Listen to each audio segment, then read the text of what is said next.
Felly nesaf fyddwn ni'n gweld y Pencampwriaeth Gwrywaidd. Bydd yna ddau geffyl mewn gyda Richard Pittman. Mae yn cynhyrchu'r ceffyl yma i John a Jackie Kirk, ond yn y gysa mae gyda fe ceffyl ei hunan yn dos e. O ie. Popsers Duke of Gloucester. Y gorau o'r stoc ifanc yn dyfa. So nawr te, pwy sy'n mynd i gymeryd pwy anifel? Wedyn ni Richard sydd yn perchen ar ceffyl ifanc. So hwn i bydd e moyn trafod ceffyl ei hunan falle. Ond os ydyw e'n glefer, fe ddalif arno i'r un ceffyl mae fe meddwl sy'n mynd i gael y teitl nesaf. Falle bydd yna gliw bach fyna. Owen, falle gewn ni gliw bach.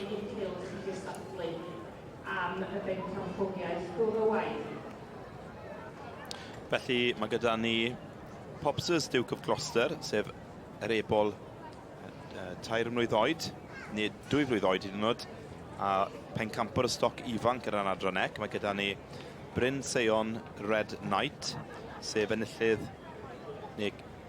enillydd y merch ifanc. A wedyn Donis Dick Teip, sef Pencampwr y merch adron ec.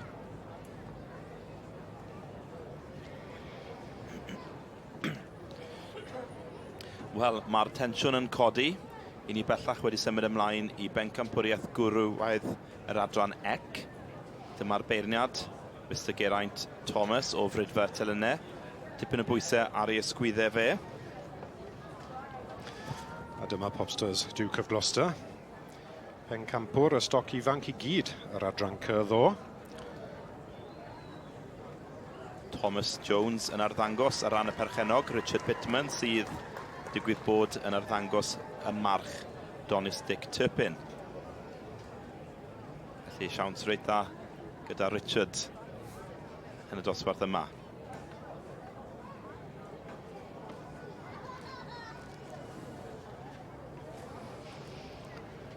Felly Donis Dick Teip ar y chwith, Richard Pittman wrth y pen. Popsers Duke of Gloucester yn y canol, yr ebol 2 flwydd.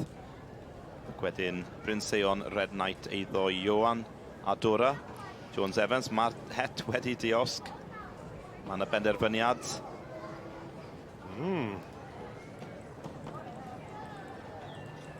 Mae'r tensiwn yn codi. Pwy eitha hi? Dyma ni i lanfair y miallt.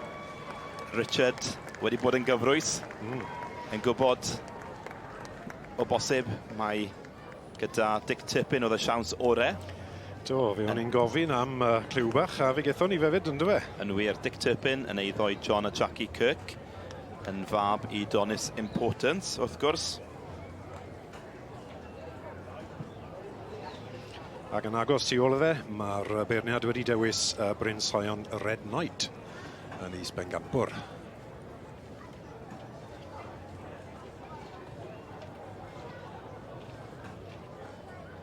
A dyma ni felly mae Pencampwriaeth Gwrywaidd yn mynd i'r march hun.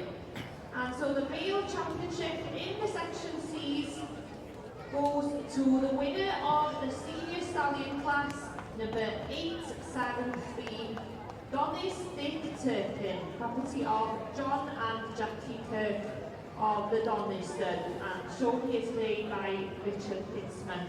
Stoc gyfallgiadau mawr iawn i chi, y Pencampwriaeth Gwrywaidd yma heddiw ddim yn mynd yn bach iawn i lawr y lôn yma yn Llanelwen. Ac ia, wrth ennill y Pencampwriaeth yn derbyn medal aur y Gymdeithas Merlod Cymreig. And so the male champion here, Donis Dick Teip, hasn't travelled very far to be here today, down the road in Phil, with John and Jackie Kirk of the Doniston. It's shown here today by Richard Pittman, and winning the male championship and awarded with the Welsh Ponies Cob Society Gold Medal. Put your hands together. Donis Dick Teip sydd yn mynd â hi mynd ar Pencampwriaeth Gwrywaidd yn y sioe brenhinol eleni gyda'r Pencampwriaeth Merlod Cymreig Teip Cob. Richard Pittman wrth y pen ac yn eiddo i John a Jackie Kirk. Llongyfarchiadau mawr iddyn nhw.